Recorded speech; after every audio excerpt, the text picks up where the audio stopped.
How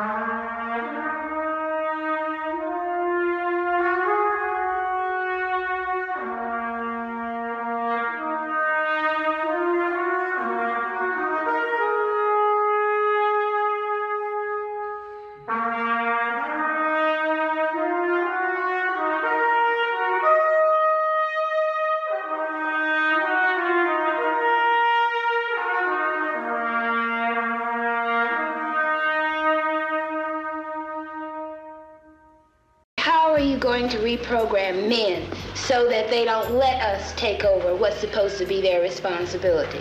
And men that I have had dealings with, they are perfectly willing to sit back and let us do anything we want to. I don't think that you have to reprogram men. I think you have to reprogram women. No, you have to reprogram the man so that he will forcefully take what belongs to him, because you know women, as long as we can get, we're gonna get, and it's part of our being. We're going to do anything to you that you let us, whether we want to or not. Women feel bad after they treat you like shit. Honestly, no, they don't. In reality, they laugh with their friends about the things that they do to you, and they gossip to their friends about how they're doing you wrong and how they're talking to other men. They don't feel bad until they actually lose you.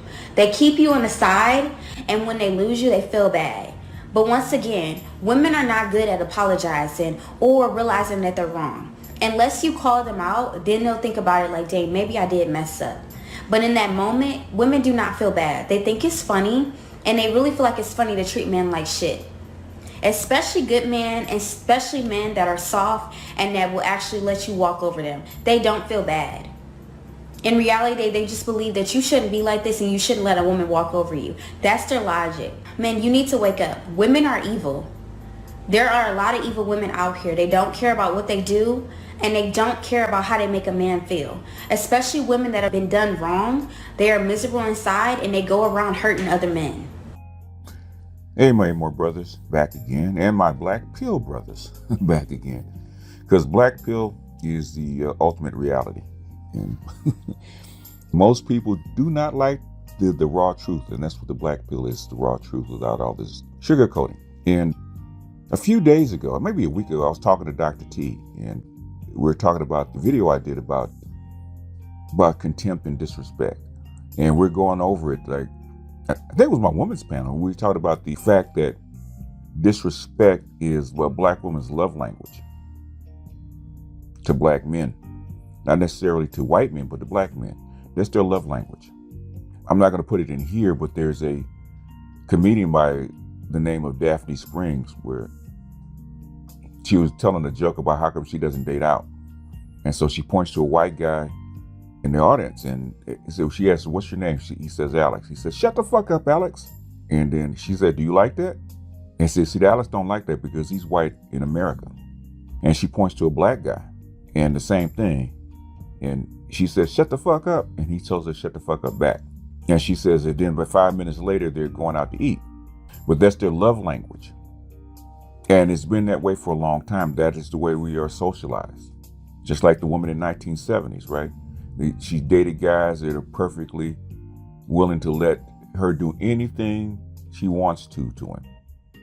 And as long as you allow it, black women will do anything to them that they can, whether we want to or not. And for so long, black men couldn't. They had no choice. They couldn't date out. They couldn't really put hands on her like that, for the most part, because she had the ultimate proxy male, which is a white man. White men come in and get him.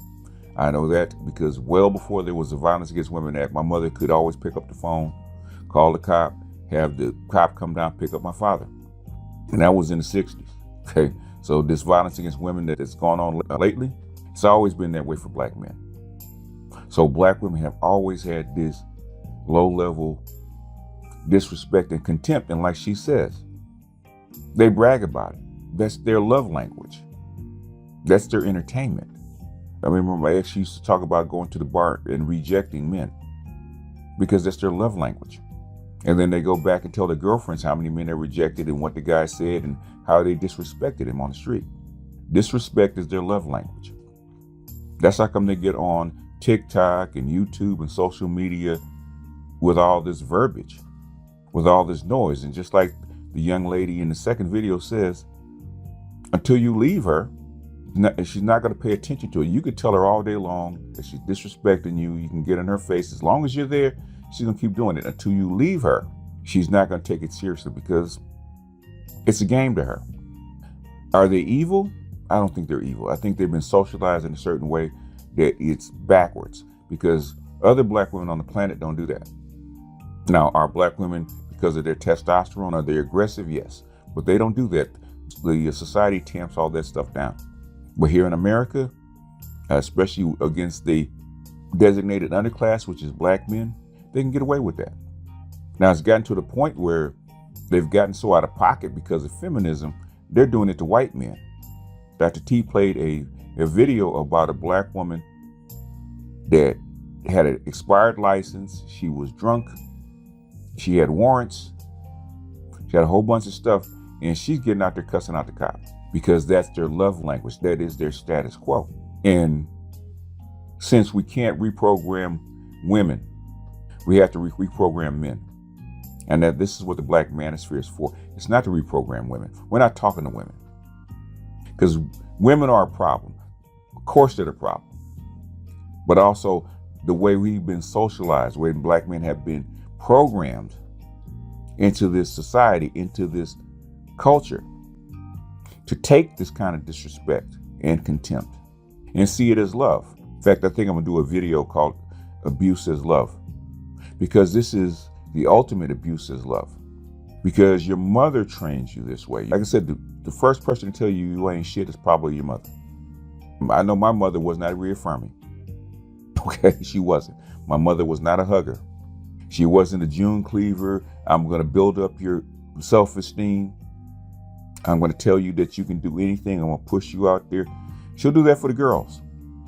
Black girl magic is that for the girls. Reaffirming, tell them that they're great, push them out there, all that kind of stuff. It is not for the men. Somebody asked me, in fact, I did the video, and I think I'll pull the video, where Judgy bitch got in trouble because she pulled a study where it proved that a black boy, just by giving him a different mother, can raise his IQ points 15 to 20 points. From 85 to 91 or 85 to 95, almost 100. The same exact normal IQ points as a white boy, just by giving him a different mother. Black women depend on this system to beat their men down and castrate their men. They do. That's how come they can't stand social media. That's how come they can't stand the Black Manosphere, because the Black Manosphere is giving black men a different message.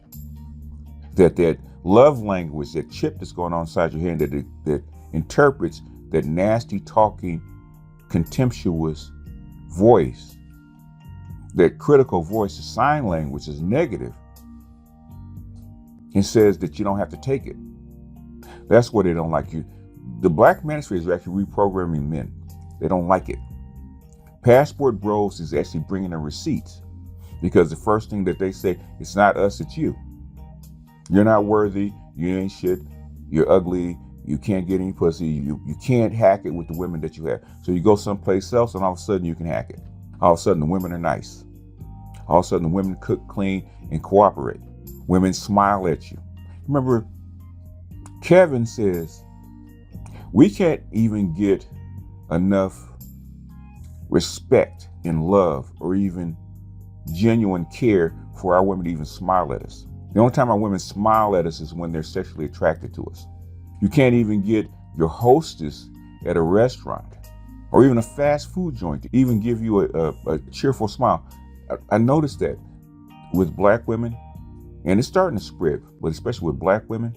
You pull up to McDonald's or whatever your fast food joint happens to be, you order something, pull up to the window, they don't even want to talk to you. They collect your money, they say the minimum, they shove the food at you. Unless you're sexually attractive to them, they don't even want to engage with you. Whereas the Latino women that come from someplace else, how are you? How are you doing? Here's your food. Thank you. All that other kind of stuff. They smile. Even if they shove the food at you, they're smiling while they're doing it. Black women, not the same way, especially toward black men. Now, they'll uplift each other. They'll boost each other up. They'll tell each other, chick could be butt ugly. I do mean butt ugly. They'll tell her that she's beautiful. She can be 300 pounds. They'll tell her she's fine just the way she is. But Jonathan Majors, who's killing in the game, and's got his body peaked, the only thing they can say about him is he has a slave face. They put him down even though he's killing the game. But they'll tell Lizzo that she's a 10. Make that make sense. That is disrespect of the highest order. And it permeates throughout our whole society.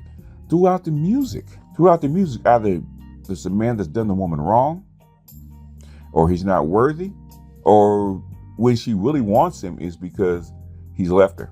Either the men are unwanted or they're giving a woman pain. So those are the songs that you hear that black women sing. And those are supposed to be love songs. Those are supposed to be love songs to men. Very seldom you see a positive song that is sung by a woman towards a man. Especially nowadays. We don't even talk about the hoe rappers and the strippers and stuff like that, and how they view men as objects and resources and wallets. And women love that because disrespect is their love language. And you just heard it. You heard it from two different women, 50 some odd years apart. And we're trying to tell the men this is not new and that shit ain't changed. And I am pro-black and pan-African. And I'm sad to say that I don't believe it's going to change on a whole-scale basis. So you got to have to make your choice. If disrespect and contempt is your love language, man, stay with your women. If it is not, you're going to have to make a different choice. It's just like buying a car. You can't make a Ford into a Toyota or vice versa. When you buy the car, you buy the car. That's the way the car is made. So whatever little oddities that the car comes with, that's the car. That's the way it's made. Same thing with our women. That's what's rolling off the line. That's what's being produced. And when you try to change that, they fight back. Here's what it is. Anyhow, I saw this sent to me by, I think it was it Afro Nerd? It was somebody that sent it to me. You know who you are. Shout yourself out in the comments.